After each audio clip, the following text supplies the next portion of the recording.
This is the story of a dangerous forest where the trees and plants were so ferocious and monstrous that if they caught hold of a human, they would devour them alive. So what is the calamity surrounding this forest? Let's find out in today's story.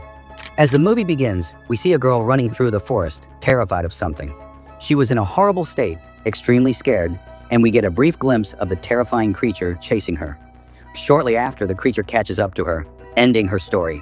After this, the scene shifts to an airport, where we see 3 astrologers disembarking from a plane.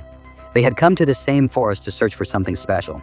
Among them were Neil, a beautiful doctor named Maria, and their companion Mac. Mac receives a call from Carla, who asks if they have arrived. Mac confirms, saying, "Yes, we've arrived." Carla tells Mac, "You don't need to come to the camp right now. Quickly get started on your work. We've arranged 2 local men to assist you, but if you need any further help, let us know because our camp is nearby, where you'll be working in the forest."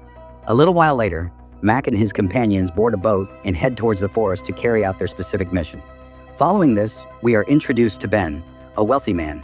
Ben was the one who had sent Carla and Mac into the forest to retrieve something valuable for him. And what that thing is, we'll find out ahead. Meanwhile, I was moving forward with Carla and Jack in the jungle when we noticed a peculiar spot. Mac said, "It seems like we've arrived at the right place." However, one of the guides accompanying them said, "We cannot dig up these graves." But Neil responded, "These graves are very old. Humans no longer use them." They then noticed a large grave nearby. Since Maria was highly knowledgeable about ancient artifacts, she began examining it. Maria read what was inscribed on the grave, which said, "One life in exchange for many." Neil dismissed it, saying, "What nonsense, nothing like this happens. It's just written to scare people." However, Maria disagreed, but Neil ignored her warnings and started opening the grave. Inside was a skeleton with a dagger lodged in it. Maria continued reading more warnings written on the grave, but Neil said, "Don't pay attention to this. It's all meaningless." Neil even took the dagger out despite Maria trying to stop him, warning that it was no ordinary caution, but a sign of death. Neil brushed her off, saying, "Don't be ridiculous, see? No one is dying." Afterward, Mac took a photo of the dagger and sent it to Carla. Carla told Mac, "Listen, I don't want any of you to get greedy and try to steal that dagger, which is why I'm entrusting its responsibility to you." Hearing this, Mac kept the dagger with himself. After Mac took the dagger, Carla instructed him, "All right, all of you return to the camp now." But suddenly there was a strong earthquake, leaving everyone terrified. Meanwhile, we see some roots emerging from the grave, and just then, Neil hangs from a tree. Seeing this, everyone gets scared. After this, Mac approaches him, but suddenly the Jamab tribe, who used to live here, attacks them, killing one of the local men. Mac starts firing at them. Seeing all this, Maria gets terrified and starts running away. Mac tells his companion Santiago, "Keep an eye on Neil, I'll go bring Maria back." At the same time, Carla calls Ben and informs him that their team has just been attacked. Ben asks if they found anything. Carla then sends him a photo of the knife. Hearing this, Ben says, "I'll get there as soon as possible." Meanwhile, Maria runs deeper into the forest, and Mac is searching for her. Santiago also reaches the spot by now. Mac tells Santiago, "You were supposed to help Neil, so go and help him now." But Santiago says, "Give me my money, I want to leave this place." Mac tells him, "I'll give it to you when we leave from here." Frustrated, Santiago snatches Mac's phone and tries to call the police. Mac stops him, but Santiago doesn't listen, prompting Mac to attack him. During the scuffle, Mac's phone also breaks. Mac tells Santiago, "No one is leaving this place until we find Maria." Santiago agrees but insists, "I'm not going back alone." Meanwhile, Neil is screaming for help, but then suddenly he fell down and someone stopped near him. Meanwhile, on the other side, Carla tells her teammate to find out where Mac and his team are. She then approaches another teammate and says, "Arrange for more people who are good at fighting." In the forest, as Mac and Santiago were moving ahead, they suddenly heard some terrifying sounds. Mac asks Sonny to follow him, and Sonny starts walking behind him. However, Santiago was now quite scared. When he stepped back and stood near a tree, there was some movement around it. Santiago had no idea that he was standing near a man-eating tree. Just as the tree tried to grab him, Santiago managed to escape. Mac came to him and asked what had happened. Santiago told him that the tree had tried to grab him. Mac replied, "Stop doing drugs, it's just your hallucination." After that, they moved forward. Meanwhile, Maria was being chased by members of the tribe. They caught her, but suddenly the root of a tree grabbed one of the men and pulled him away. As another man advanced toward Maria, someone shot him. It was Mac. He had now reached Maria and helped her. On the other hand, Neil was captured by the tribal people. They took him to a certain place and left him hanging there. Soon after, a girl approached him. She introduced herself as Emma and told him, 2 weeks ago, I came here with my partner to work as a nurse, but the organization didn't inform us about this tribe. and all my companions were killed. Meanwhile, Mac and his teammates reach the spot where Neil was hanging, but upon seeing the cut rope, they realize that Neil has been taken by the tribe. Meanwhile, Emma figures out that some ritual is about to take place in the tribe.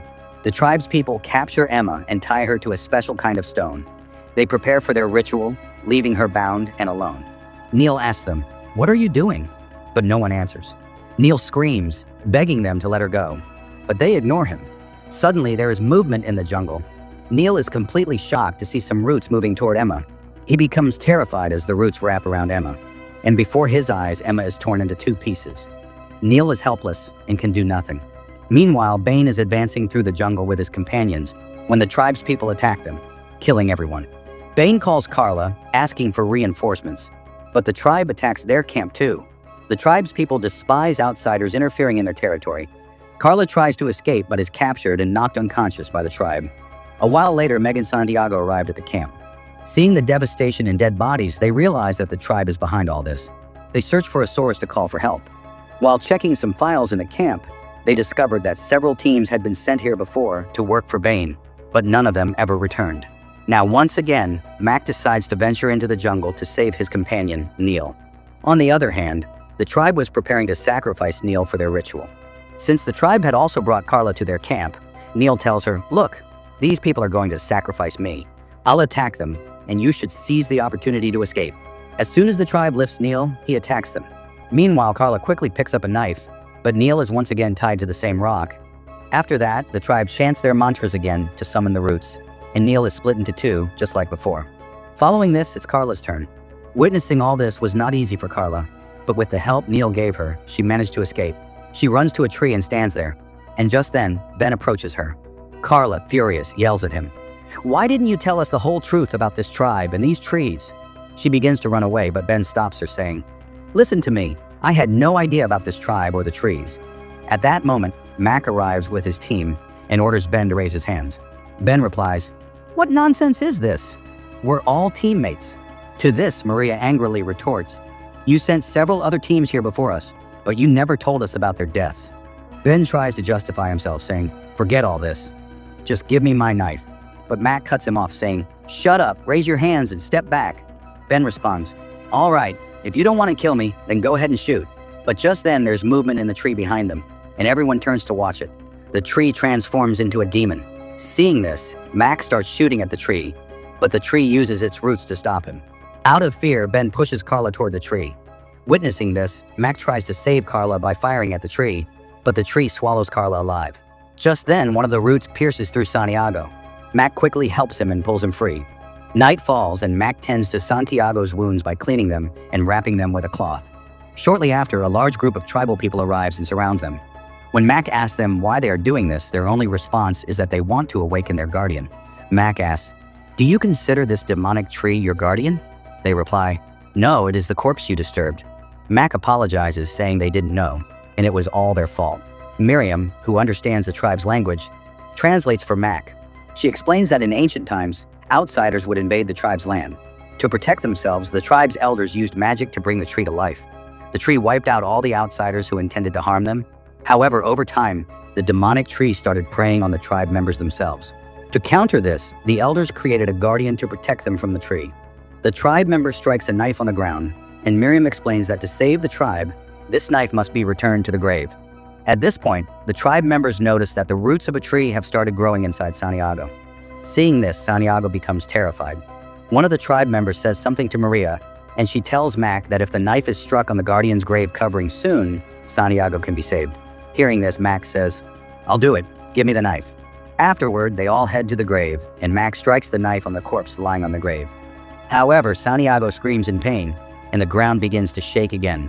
Mac quickly pulls the knife back, but by then, Santiago loses his life, and the demonic tree appears there as well. Terrified, Mac and Maria run away and hide at a spot. Mac, still confused, says to Maria, "I struck the knife on the corpse, but it didn't work." Maria takes the knife from Mac and says, "There must be something written on it. Ancient artifacts often hide their secrets this way." After reading the symbols on the knife, Maria explains, "The tribe members didn't want to save Santiago, but to bring him near the grave and sacrifice him. By sacrificing him, they wanted to imprison the tree."